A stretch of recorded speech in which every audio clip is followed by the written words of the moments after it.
Bueno, a ver, tenemos varias definiciones que tenemos que controlar desde enfermería, desde esta asignatura.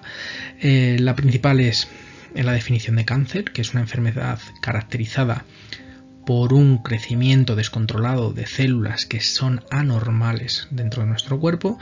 Estas células pueden invadir y destruir tejidos normales y se pueden diseminar. Tenemos que acordarnos de la clasificación TNM, que es clasificación T por contacto, N por sistema linfático y la M de metástasis, ¿vale? Por vía sanguínea a nuestro cuerpo.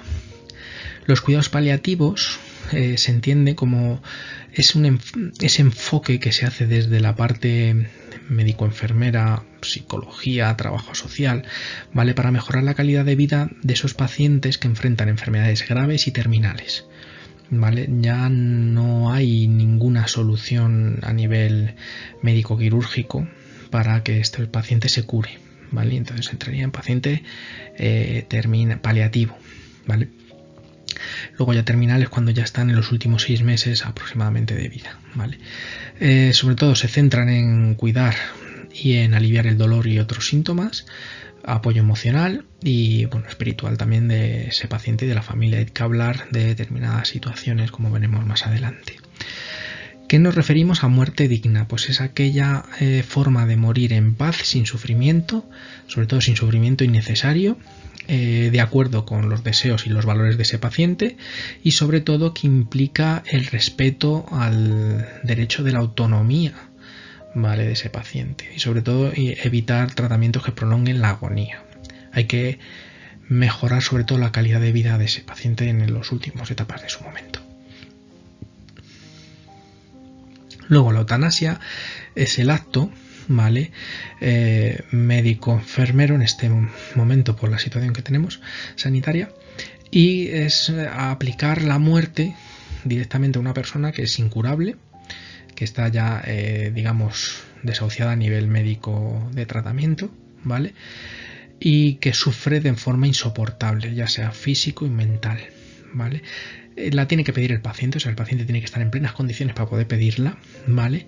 Para aliviar ese sufrimiento respetando la voluntad del paciente, no de la familia, ojo.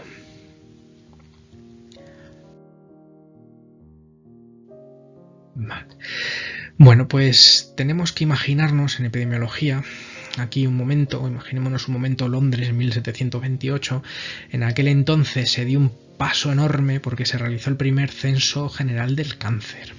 A partir de ese momento las sombras comenzaron a tomar forma, ¿vale? Por eso empezaron a contabilizarse esas vidas que se iban perdiendo con el cáncer. Con el paso del tiempo es verdad que está ya extendido en todos los rincones del mundo, ¿vale? A nivel sobre todo en todos los países hay pacientes que mueren de cáncer. En nuestro entorno es muy frecuente, por desgracia.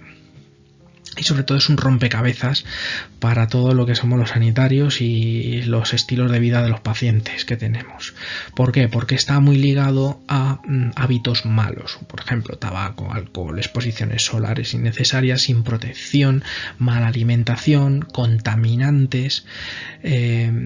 Entonces tenemos que tener en cuenta que desde enfermería es un plano que podemos mejorar mucho, sobre todo a nivel primario de sanidad, ¿vale? No tanto ya en secundario y terciario, aunque nuestro papel es muy importante porque seguimos haciéndole las pruebas, seguimos haciendo educación para el paciente, seguimos dando esos apoyos al final de la vida que son tan necesarios y que cada vez se está atendiendo a esa rama humanística, por suerte. Nosotros la tenemos desde hace muchos años, pero otras profesiones se están sumando ahora. Entonces tenemos que tener en cuenta que vamos a trabajar con muchísimas situaciones, tanto de familia como de personas, con muchísima farmacología, ¿vale? Es horrible y fármacos muy complicados y muy tóxicos para ellos y para nosotros y para su familia de alrededor, ¿vale? Entonces más o menos con este panorama general vamos a pasar a ver qué es la incidencia y la morbilidad que tenemos en estos instantes. Pues en el año 2020 cerca de 3,9 millones se diagnosticaron en Europa de cánceres.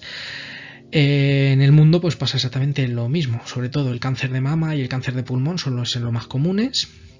Después pues depende el colon rectal, dependiendo del sitio, el de próstata, ¿vale? En España, sobre todo cáncer de colon y de recto, luego va el de mama y después va el de pulmón y próstata, ¿vale? Pero es verdad que, bueno, pues son cánceres algunos que tienen mucho mejor pronóstico que otros. Tenemos que ver lo silente que es el cáncer. Si es muy silente y muy largo en tiempo hasta que nos demos cuenta, pues probablemente nos demos cuenta cuando hay metástasis. Si es muy agresivo, a lo mejor no da tiempo a trabajar para salvar ese paciente por el tiempo tan limitado que hay, ¿vale? Por ejemplo, el de páncreas, ¿vale? Entonces tenemos que tener en cuenta que se diagnostican en todo el mundo, que dependiendo del sistema sanitario y de las capacidades del país, pues tendrá mejor o peor pronóstico.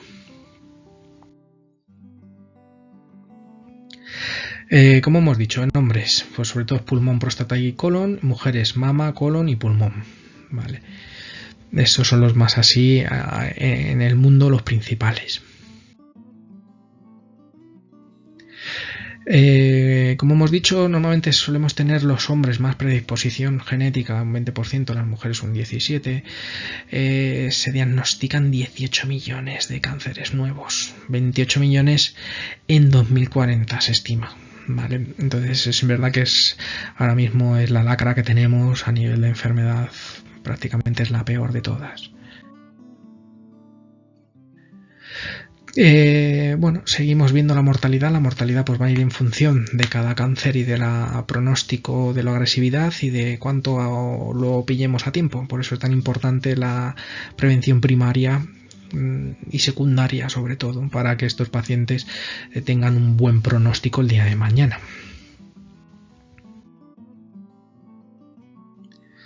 La letalidad, pues lo importante son los primeros 5 años.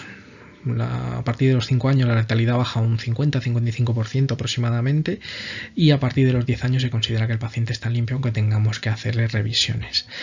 ¿Qué pasa si lo detectan antes de los 5 años? Pues el pronóstico es malo, ¿vale? Todos los cánceres que se detectan puede ser que luego funcione bien, y yo espero que vaya todo muy bien, pero por experiencia pues suele ser un pronóstico bastante malo.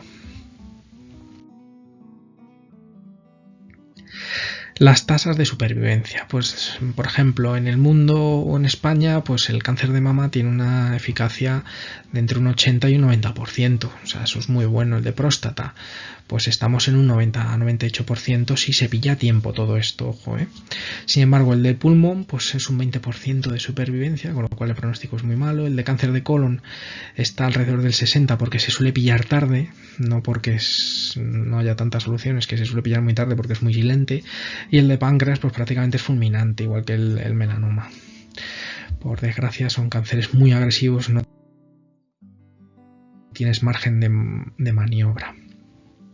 Vale. Dependiendo de los países, pues por alimentación, radiación y demás, y estilos de vida, pues más o menos pueden fluctuar un poquito, pero más o menos se quedan estables las tasas de supervivencia, como hemos estado hablando. Es inversamente proporcional a la tasa de mortalidad. ¿Qué factores de riesgo tenemos? Pues el tabaco, el alcohol, la dieta, agente biológico, fármaco, igual son los mismos factores que en el resto de las enfermedades. Realmente vamos a verlos, como hemos visto en cardio, como veremos en respiratorio, que es prácticamente lo mismo. Aquí hay que sumar los factores hormonales, sobre todo, porque hay muchos cánceres que son dependientes hormonales. Por ejemplo, que sea el cáncer de mama o el cáncer de próstata, que sea hormonodependiente, ¿vale? Entonces ahí tienen mejor pronóstico porque se anula esa hormona si se puede, y es verdad que es más difícil de que haya recidivas, pero son bastante agresivos también.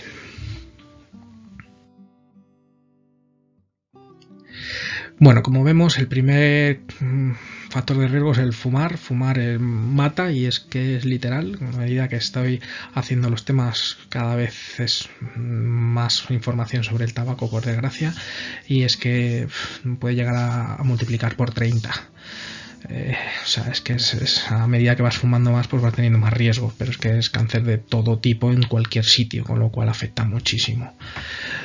es una de las cosas que a nivel primario es lo que más hincapié debería hacer enfermería, y es verdad que se necesita mucho tiempo para hacer las terapias de grupo y los EPS de grupo de educación para la salud, pero no hay profesionales y es verdad que es difícil de hacerlo como debería de hacerse.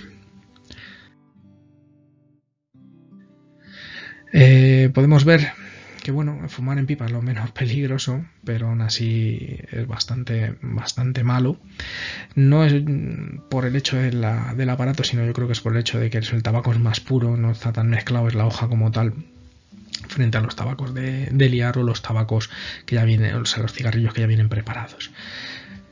A mayor frecuencia de consumo, mayor incidencia de problemas y ya no solo tú, sino todos los que te rodean, fumador pasivo, como veremos en respiratorio.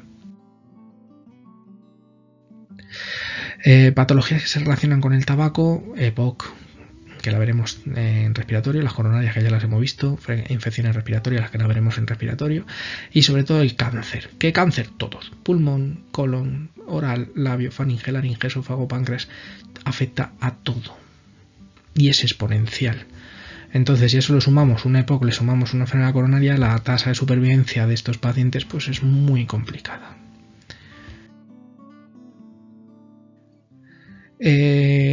Aparte de todas esas, hay más enfermedades que pueden complicarnos en un paciente que tenga cáncer. Por ejemplo, la periodontitis, la estomatitis, las pérdidas de gusto y olfato, complicaciones en el embarazo. También hay aumentos de placenta previa, desprendimiento de placenta y abortos prematuros. Bajo peso en los neonatos al nacer. También es muy importante el tabaco en esto, porque luego veremos que son problemas de enfermedades respiratorias, enfermedades de asma, niños atópicos, con lo cual pues ya no solo el cáncer, sino que suma más cositas. Bueno, el segundo sería el alcohol. El alcohol, el 37% de muertes por neoplasia son debidas a alcohol.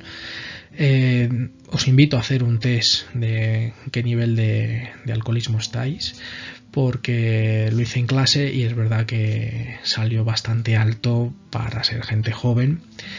Y si me estáis oyendo, el que os dio alto, pues ya podéis empezar a bajar un poquito, ¿vale? Para el día de mañana. Y si encima fumáis, pues más. Así que bueno, sobre todo suele ser cáncer de boca y de faringe, ¿vale? Y de hígado y páncreas. No hay un nivel seguro de alcohol, lo suyo es no beber, pero es verdad que cuanto más bebes es exponencial. Volvemos al 1 más 1 es 5, no 1 más 1 es 2, ¿vale? Tenemos que tener muchísimo cuidado porque cada vez se bebe más otra vez, igual que han aumentado las tasas de drogadicción. Si juntamos alcohol y tabaco, acordaos efecto clustering, y eso es por 30 en lugar de por 2 o por 3 o por 10, ¿vale? Con lo cual potencia muchísimo, sobre todo esófago, y en las mujeres el de mama. El de mama va muy asociado a beber y a fumar, ¿vale? Y podemos ver abajo que aumenta entre 10 y 100 veces el consumo, o sea, el riesgo de cáncer frente a los que no beben ni fuman, sobre todo los grandes fumadores o bebedores de alcoholes de mucha graduación durante mucho tiempo y en ingestas masivas. O sea, es tan peligroso beber un día e ir borracho que beber poco todos los días, ¿vale?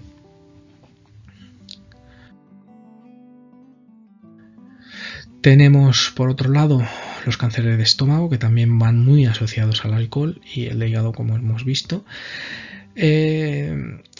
Luego la dieta es verdad que también afecta, pero no tanto. Afecta más a nivel cardiovascular. Pero es verdad que las grasas y el cáncer de colon, sobre todo las grasas saturadas, pues puede haber ahí un potente sumador más, por decirlo de alguna forma. Y en el cáncer de mama también hay estudios que se han encontrado, ¿vale? Entonces, a nivel de obesidad, el estar sobre todo un IMC por encima de 30 a 33, pues puede haber también problemas a nivel de cáncer de colon o vesícula. Sobre todo es porque suelen ser alimentos procesados o no tan sanos, más que por la obesidad. La obesidad te va a hacer más riesgo cardiovascular y respiratorio, sobre todo.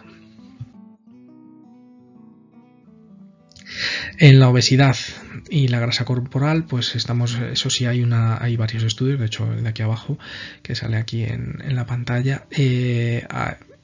La gente que era delgada, cuanto más delgada, menos riesgo tienes de tener determinados cánceres, ¿vale? Entonces es verdad que en gente muy obesa, en mujer, pues va a tener más riesgo de mama y de uterino.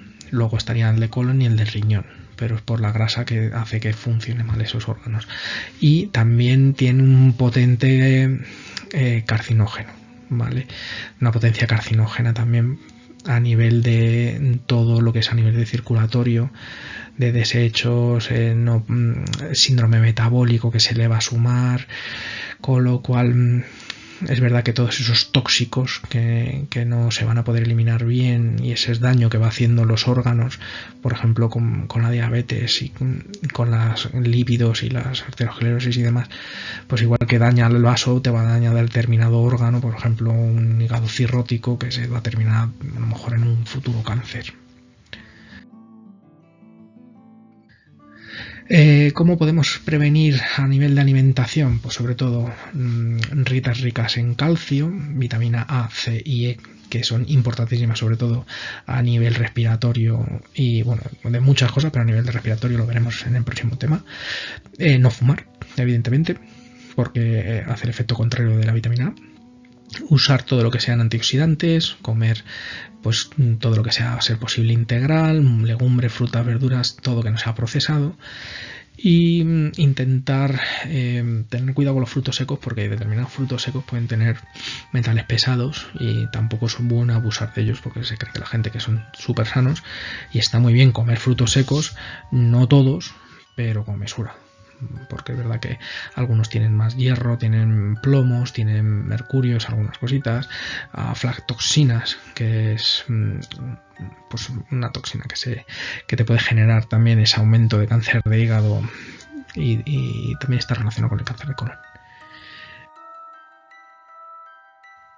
Bueno, ¿qué más nos previene? Sobre todo hacer ejercicio. Hacer ejercicio, como vimos en cardiovascular, aumenta el HDL y disminuye todos los demás tipos de colesteroles, y eso va a hacer pues una prevención brutal. Y también a nivel de estrés y salud mental.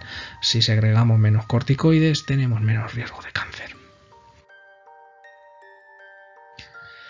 Medio ambiente, aquí ya manipularlo es muy difícil. A nosotros, pues bueno, se pueden hacer campañas, cuando haya mucha contaminación pues uso mascarillas, pero es verdad que aquí no podemos hacer nada, esto es a nivel de gobierno y está muy asociado a los cánceres de colon, de recto sobre todo, de vejiga y de pulmón, y determinadas leucemias por radiaciones o por contaminaciones de metales pesados sobre todo.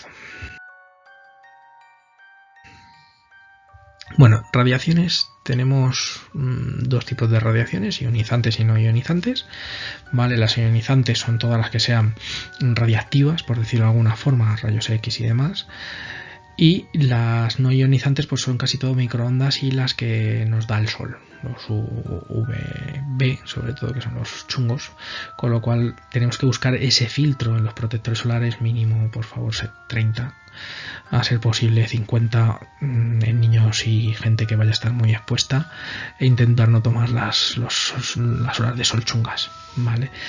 Eso sería lo que tendríamos que decir a los pacientes, siempre protectores, refrescarlos cada 2-3 horas esos protectores. No te sirve con echártelo y ponerte, necesita que se absorba, con lo cual hay que darle 30 minutos mínimo al protector solar para que funcione. Y bueno, intentar estar pues lo menos posible bajo el sol de las horas malas, que son las horas centrales. Dentro de las radiaciones pues estamos en un 3% de cánceres, sobre todo óseo, mama, tiroides, suelen ser los que más, algún linfoma, y sobre todo estarían los melanomas, que esos sí son los que más se dan por cáncer de radiación solar.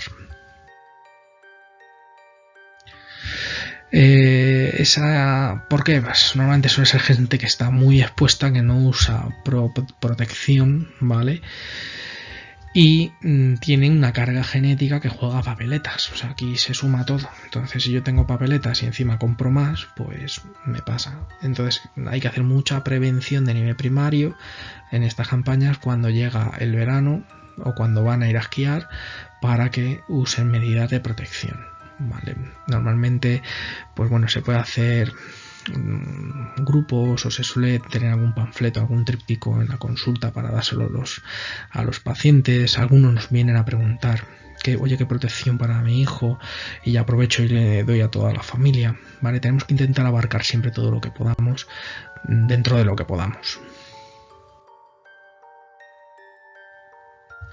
Bueno, dentro de los agentes biológicos infecciosos tenemos mogollón, prácticamente muchísimas enfermedades. Las más conocidas, pues la hepatitis B y C, cáncer de hígado, los papilomas, aunque ya hay muchas vacunas y la vacuna sirve como tratamiento muchas veces, también ayuda mucho, ¿vale? Pero sigue habiendo, o sea, la vacuna no es 100% efectiva, con lo cual, pues aparte de todo lo que es que se vacune la población de riesgo, ofrecer que se vacunen aunque la tengan que comprar porque no les entre, sobre todo, pues que tengan cuidado cuando vayan a tener relaciones sexuales, ¿vale? Los herpes también van asociados, sobre todo el tipo 2, van asociados a determinados cánceres, cervix, Kaposi. El Helicobacter pylori no está tan comprobado, pero bueno, hay bastantes estudios que dicen que sí, algunos que dicen que no, pero casi todos de úlceras van relacionadas con el pylori, sobre todo el de duodeno y de estómago, y algunas otras enfermedades que pueden también generar, por ejemplo, el VIH, pues también te puede dar, el Kaposi, como hemos visto antes, te puede dar, ¿vale?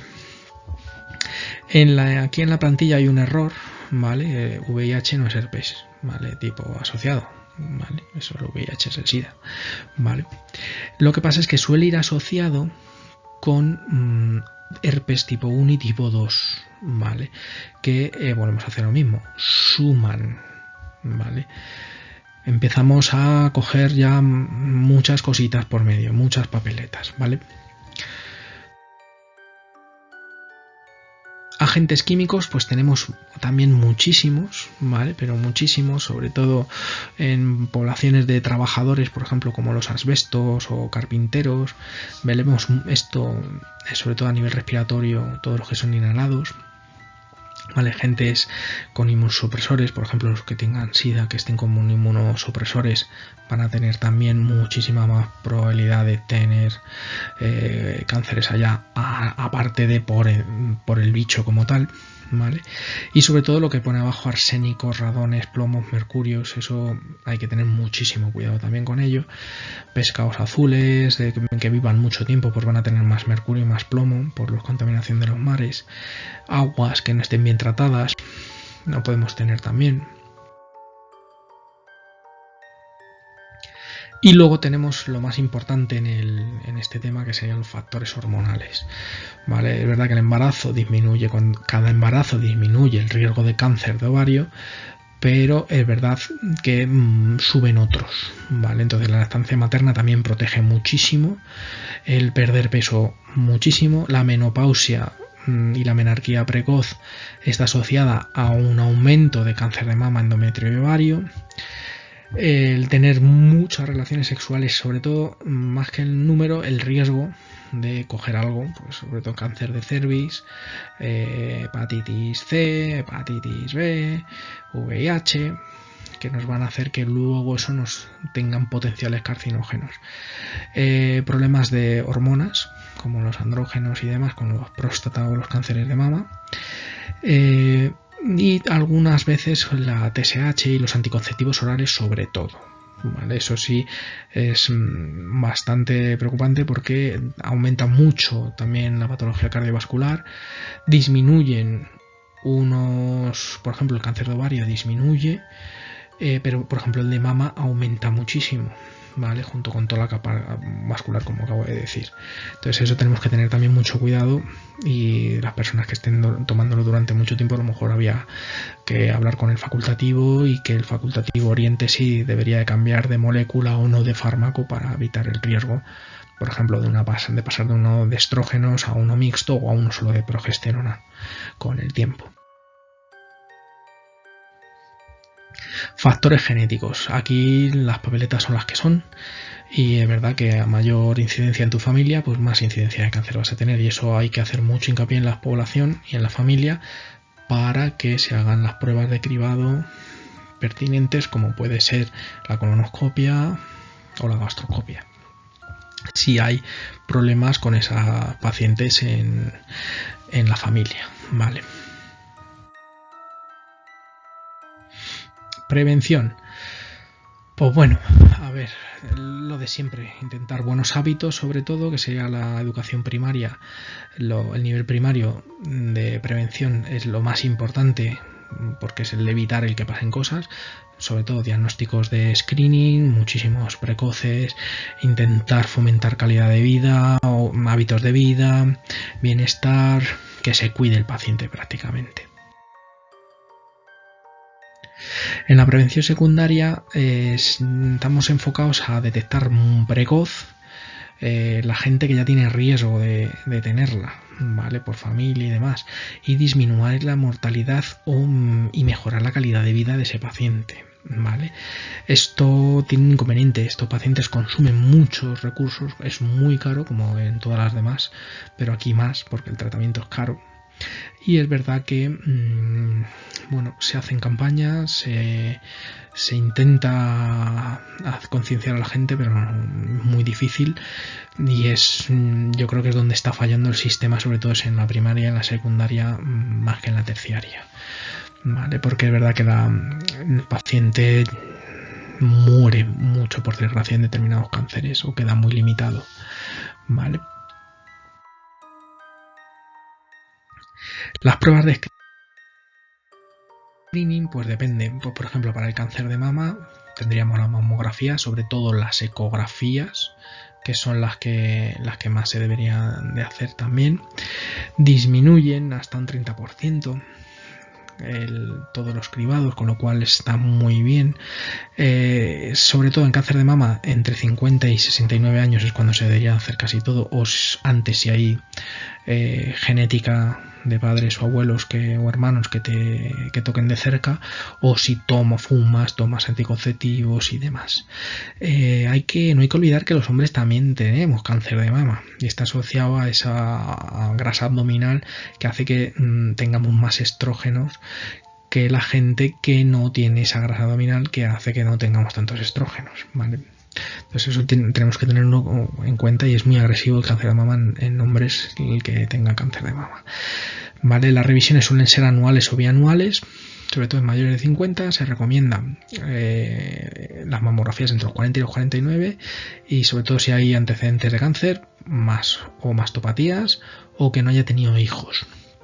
Vale, tenemos que tener en cuenta también que la autoexploración se debe de hacer. Hay que hacerla, pero no disminuye la mortalidad, sí aumenta la tasa de detección. De hecho, muchas veces en consulta se lo detectan los maridos o la pareja a su mujer en lugar de la mujer, y eso pues dice mucho.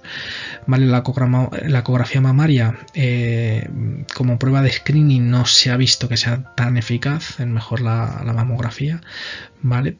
Pero es verdad que es una prueba que está muy bien, no es cara, no es invasiva, no hay riesgo, con lo cual es una prueba que se puede repetir muchas veces, no como la mamografía, que es una radiación bastante potente, ¿vale?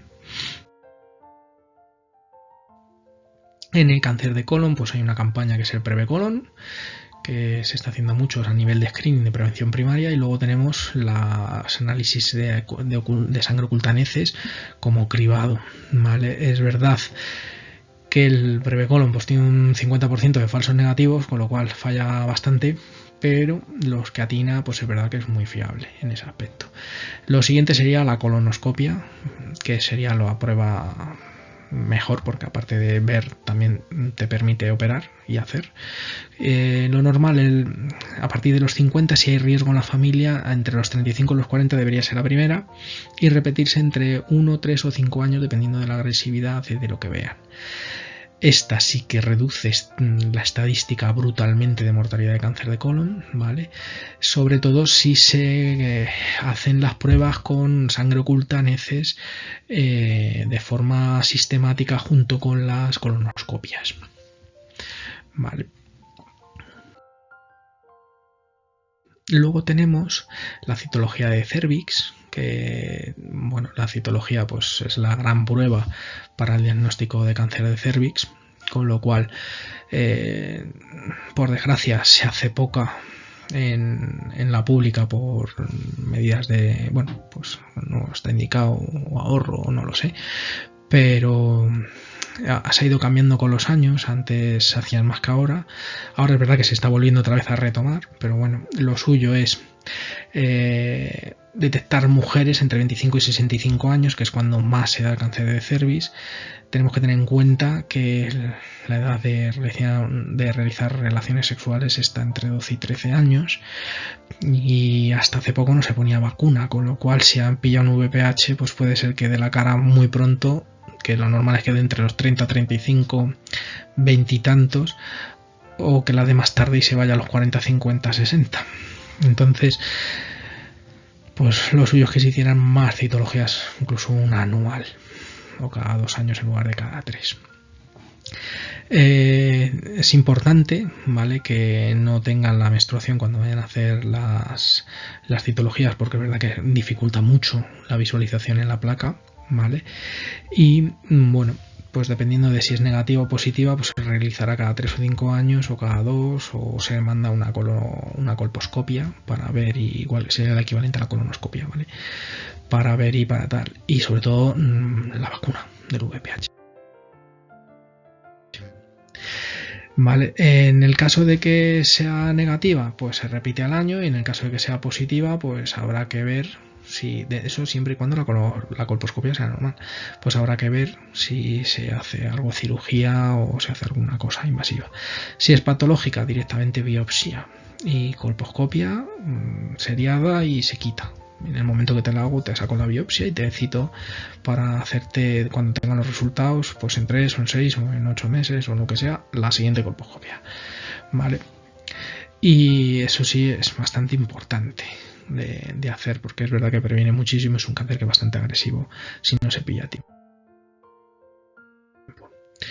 Esto sería el cronograma normal. Pues si es negativa se repite al año, y luego si es negativa pues cada 3 años. Yo abogaría por mantenerla anualmente, aunque sé que es un gasto más grande, pero es verdad que pues en 3 años pues pueden pasar muchas cosas. Si la colposcopia es positiva, pues repetir la citología si es negativa, ¿vale? Si hay patología, se hace o ves en la colposcopia directamente, sacas una biopsia, ¿vale? Y si no, pues hace un legrado. Si ya hay algo más, pues habría que hacer una cirugía ya más invasiva, de resección y de limpieza del campo afectado. Luego tenemos el cáncer de próstata. Este es muy hormonodependiente, con lo cual se suele poner tratamiento hormonal para eliminar esa hormona y que no deje de segregarse. Sobre todo vamos a tenerlo nosotros a nivel de analítica, una PSA, ¿vale?, y una ecografía transrectal en el caso de que la próstata esté inflamada. No se recomienda un cribado, aunque en La Paz se hizo un estudio y es verdad que se pilló a muchísima gente con la PSA alterada y hubo bastante éxito con ese estudio. La prueba de detección ante la próstata inflamada sería el tacto rectal, ¿vale?, y sobre todo la analítica, la PSA y la fosfatasa ácida, ¿vale? La supervivencia, pues dependiendo de cómo esté y de la cirugía, en el caso de que haga falta cirugía, y del tratamiento hormonal, pues si se pilla todo a tiempo suele tener una tasa, como hemos visto, de hasta un 98% de supervivencia, igual que el de mama si se pilla a tiempo. Cáncer de pulmón, muy lesivo, muy poca supervivencia. Dejar de fumar cuando ya se ha fumado mucho tiempo es verdad que ayuda, pero ya tienes la patología y si encima sumamos alguna cosita más, muy complicado. Se detecta pues porque con el paciente ya viene con problemas ya grandes de limitaciones, que es cuando suelen venir, y se detecta normalmente con una placa de tórax y una citología del esputo, un cepillado bronquial, que suelen ser las pruebas más fiables para todo esto. La prevención terciaria, pues tiene un enfoque destinado a lo que es, a reducir las consecuencias de las enfermedades, mejorar como podamos la cronicidad de esas personas y su calidad de vida y sobre todo disminuir los impactos. Entonces es la clave de la prevención terciaria.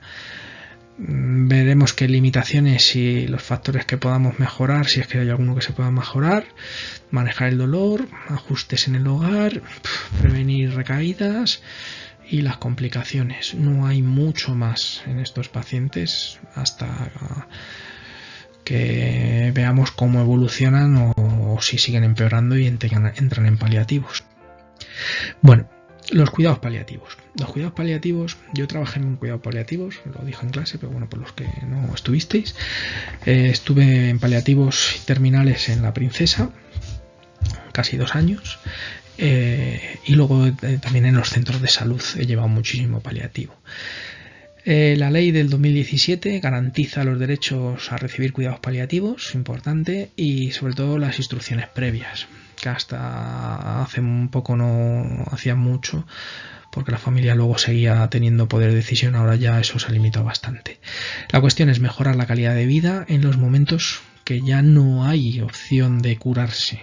Entonces son pacientes que son graves, que son incurables y tenemos que hacer caso a la familia.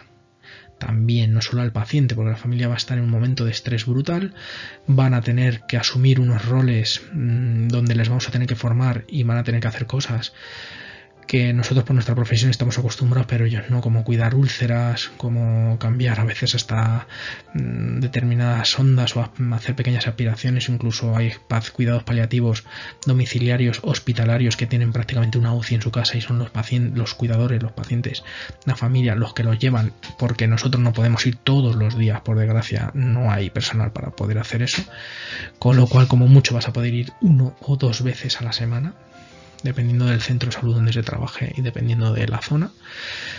Y bueno, pues de manera se trata de que el paciente se le atienda de forma integral, tanto su cuerpo, mente y espíritu, respetando lo que sus creencias y sus valores y de forma digna. Entonces, ¿qué hacemos? Pues intentamos quitar el sufrimiento. ¿Cómo? Controlamos el dolor, controlamos los síntomas físicos, abordamos las necesidades emocionales. Hay que hablar. Ya a mí me ha tocado hablar sobre la muerte y sobre sus creencias y es muy difícil y lloras como una magdalena y la familia está ahí y te está oyendo y es verdad que es un trato muy cercano, muy, muy duro, pero muy bonito. Y tenemos que ir preparando a la familia para el duelo y para la pérdida, ¿vale? Porque estos cuidados no son solo en la etapa final. La etapa final serían los cuidados paliativos terminales, que es el paciente terminal, el que se va a morir dentro de 6 meses. O la esperanza de vida no puede pasar de 6 meses. Luego es verdad que con la experiencia pues no es así. Hay veces que son 2 y hay veces que son 1 año, por la constitución que tenga la persona y las ganas de vivir muchas veces. Entonces, ¿por qué lo metemos en este tema? Porque es verdad que el cáncer hace pacientes de paliativos con mucha frecuencia más que otras enfermedades, también las respiratorias y la cardíaca, pero menos. Y suelen tener, como son más mayores, a veces demencias o las metástasis generan demencias también, con lo cual es muy complicado. Y no podemos olvidarnos de los cuidados paliativos en niños. Yo me acuerdo que tuve un paciente que era un niño que entró en paliativos desde el nacimiento y duró 2 o 3 años. Y tenía una UCI montada en casa ese niño y tuvimos que formar a la familia entre la enfermera del hospital y yo. Y la verdad es que fue muy duro porque te hacía una crisis muy grande, no sabías qué aconsejar, porque muchas veces te pedían ¿y tú qué harías? Pues que no lo sé, no estoy en tu situación. No puedo llegar por mucha experiencia que tenga, mucha formación y todo lo que queráis. 17 años trabajando de enfermero y hay veces que estas situaciones dices, no puedo decir nada, porque es que lo que diga lo voy a decir mal. No puedo ponerme en su lugar, no es justo para mí ni para ellos tampoco. Vale, entonces, como vimos en los pacientes en domicilio, en ese tema, si no lo habéis visto, repasároslo porque es muy importante, son cuidados especializados, ¿vale? Lo que se hacen es en estos pacientes en casa, garantizando una atención personalizada, compasiva y, como hemos dicho, de la familia también. Tenemos varias unidades en Madrid, por ejemplo tenemos el ESAT, los cuidados paliativos, los cuidados hospitalarios de domicilio también, y en atención primaria también se da. Y luego tenemos una unidad especializada en paliativos de pediatría, que bueno, la que conozco es la de Niño Jesús, y la verdad es que funciona súper bien, pero súper bien. Y son unos profesionales tremendos, con una preparación tremenda, con muchísimo estrés también laboral y mental. Es un trabajo que es duro, muy bonito, pero es muy duro. Y luego tenemos la eutanasia, que es una cosa que llevamos haciendo varios años ya en el centro de salud, si no recuerdo mal, desde el año después del COVID o el posterior, o sea, 22, 21, 22, 23, en esa franja estará. Y para ello se necesitan que el paciente cumpla unos requisitos, entre ellos que el paciente quiera se le aplique la eutanasia, que esté totalmente consciente, orientado y con capacidad para decidir él, porque aquí la familia no puede hacer nada, ¿vale? Para ello tiene que pasar 8 pasos, que son entrevistas con varios médicos, eso pasa luego a otro médico que es especializado en esto, que no lo conoce de nada, para poder hacer otro informe, de ahí al comité de ética, y de ahí al centro de salud vuelve, y el centro de salud es el que aplica la eutanasia en casa, no es el hospital. Lo aplica el enfermero y el médico. Normalmente suele ser su enfermero y su médico el que lo va a aplicar, ¿vale? Luego ya está la convicción de cada uno, porque todos tenemos derecho a la objeción de conciencia en este tema. Yo no la he hecho, cuidados paliativos sí, pero eutanasia no la he hecho. No sé si sería capaz de hacerla. Tengo compañeros que la han hecho y la primera y la segunda han tenido que ir al psicólogo. Luego es verdad que con las siguientes lo han llevado mucho mejor y han visto la utilidad que tiene, pero es una decisión que es muy complicada para los profesionales sanitarios, porque lleva un componente muy potente, ¿vale?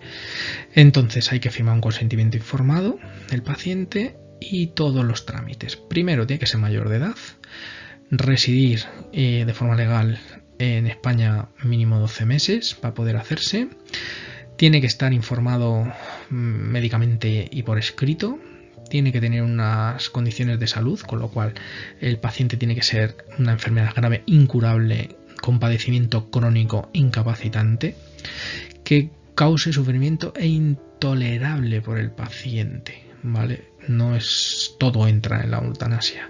Ese consentimiento informado tiene que haber con un documento previo que sea aceptado para la ayuda a morir, que tiene que firmar él. Se le da al médico, se le van a administrar unos medicamentos. Normalmente suele tardar en aplicarse el bolo 30 minutos, son 3 medicamentos. Normalmente un relajante muscular, un medicamento para parar la musculatura del corazón y, dependiendo de qué, un sedante, ¿vale? Entonces veremos ahora qué medicaciones, ¿vale? Se da a nivel intravenoso, normalmente suele ser en bolo, una palomilla, ¿vale? Y viene en un kit que tenemos, entonces hay que ir, poner la palomilla, pensar que la familia va a estar ahí, que es la que nos va a abrir la puerta, si quieren abrirnos la puerta, que esa es otra de las cosas que se han encontrado mis compañeras. Y tenemos que estar preparados ya no solo para la finalización de ese paciente, sino para lo que conlleva con la familia, porque hay que certificar la muerte. Entonces lo suyo es llevar un aparato electro portátil para monitorizar a ese paciente y hacerle 2 o 3 electroseriados con 10-15 minutos, ¿vale? Con lo cual suele ser más de 30 minutos todo el proceso, ¿vale? Lo normal, la medicación, pues se pone un poquito de lidocaína porque el midazolam escuece mucho intravenoso, ¿vale? Pero bueno, si no, pues se mete el midazolam intravenoso, ¿vale? Entre 5 y 20 miligramos. para que el paciente disminuya el nivel de conciencia. Luego se le suele poner también propofol, que es lo que le seda, ¿vale? Son 1000 miligramos intravenosos, ¿vale? Y se suele poner de forma lenta, pero durante 2 minutos y medio, 5 minutos. Normalmente con esto ya paras el corazón y suele morir el paciente. Lo que pasa es que hay que poner el bloqueante neuromuscular, el rocuronio normalmente suele ser, o el atracurio. ¿Por qué? Porque no vaya a ser que salga después de haber hecho esto y encima quede peor el paciente de lo que está, si hemos hecho una hipoxia cerebral. Entonces no puede haber lugar a reversión, con lo cual los 3 fármacos hay que ponerlos siempre, aunque el paciente haya fallecido en el segundo, ¿vale? Tenemos el rocuronio o el atracurio, ¿vale? Y suelen ser unas dosis de 5 a 10 veces la letal para un paciente de 70 kilos, con lo cual prácticamente es imposible que salgan. Esto es el equivalente a la inyección letal de Estados Unidos, para que os hagáis una idea, ¿vale? Y bueno, la ley de 2021, la ley orgánica, pues dice que tenemos derecho a la objeción de conciencia personal sanitario, siempre y cuando se notifique con antelación y haya alguien en el centro de salud que lo quiera coger y hacer. Si no, pues habría que ver si alguien de otro centro de salud lo hace y sería pasarles con él. Pero aquí viene el problema. Si no hay nadie y el paciente quiere, ¿estamos obligados o no? Pues no lo encuentro por ningún sitio. Con lo cual entiendo que se supone que a mí nadie me puede obligar a hacer una cosa similar, pero claro, si no hay nadie que lo haga, el paciente tiene sus derechos también. Es un tema muy complicado. Espero que os haya gustado el tema. Sé que es uno de los más largos de los que he dado de clase, pero es que estos son pues 6 horas de clases en 40 minutos. Así que espero que os haya sido ameno. Al menos intento remarcar lo más importante de todos los puntos, ¿vale? Y nada, mucha suerte en los exámenes. Venga, un abrazo. Hasta luego.